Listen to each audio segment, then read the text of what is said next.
एक ऐसी बर्दाश्त जिसने अपने ही भतीजा ने अपने चाची का खून इसलिए कर दिया कि उसे शादी से मना कर रहा था और 60 एकड़ जमीन की वो मालकिन थी। पुलिस अबूझ पहली से बिल्कुल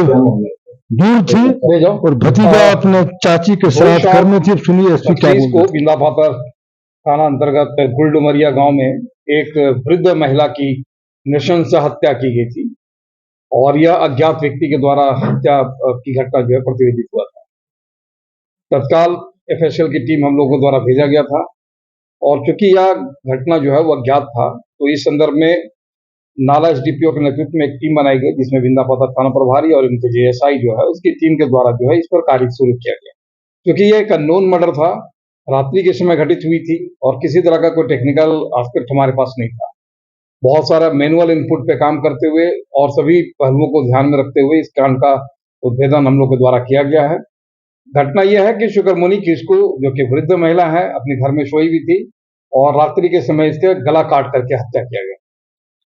इस कांड का उद्भेदन करते हुए इसके एक भतीजा, जो कि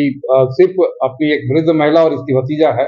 शुरुआत में इसने इस प्रकार प्रदर्शित किया कि मेरे को कोई जानकारी नहीं है कि इसने हत्या किया है, लेकिन बाद में इसे ठीक से पूछताछ करने के बाद और मैनुअल इनपुट पे काम करने के बाद में इसको गिरफ्तार किया गया है। इसके निशानदेही पर हत्या में प्रयुक्त हथियार को जो है उसको बरामद किया गया है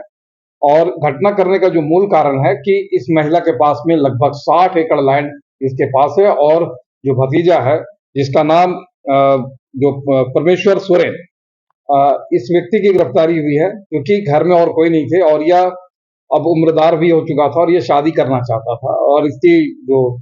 मृतिका है वह कहीं शादी करने नहीं दे रही थी, जिसके वजह से क्या है कि इसकी हत्या की गई है और हत्या करने के उपरांत इसकी जमीन भी इसके पास हो जाता और अपने मनचाहे ढंग से ये अपना कार्य भी कर सकता है। इस आलोक में इसके द्वारा एक अपना कार्य किया गया। मृतिका और हत्यारा का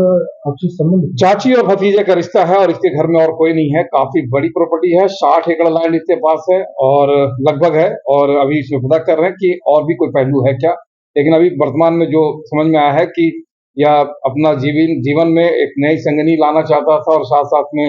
जो संपत्ति है वह भी हासिल करना चाहता है, इस कारण जो है इसकी हत्या की। मृतिका का कोई बेटा बेटी कोई नहीं है अभी,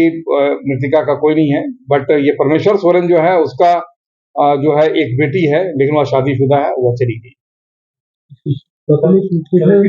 पत्नी इसकी थी, लेकिन ये 10 साल पहले इसको छोड़ करके चली गई है और अब फिर ये दोबारा शादी करना चाहता था, जिसकी वजह से घटना का किया गया। लगभग 65 साल के आसपास।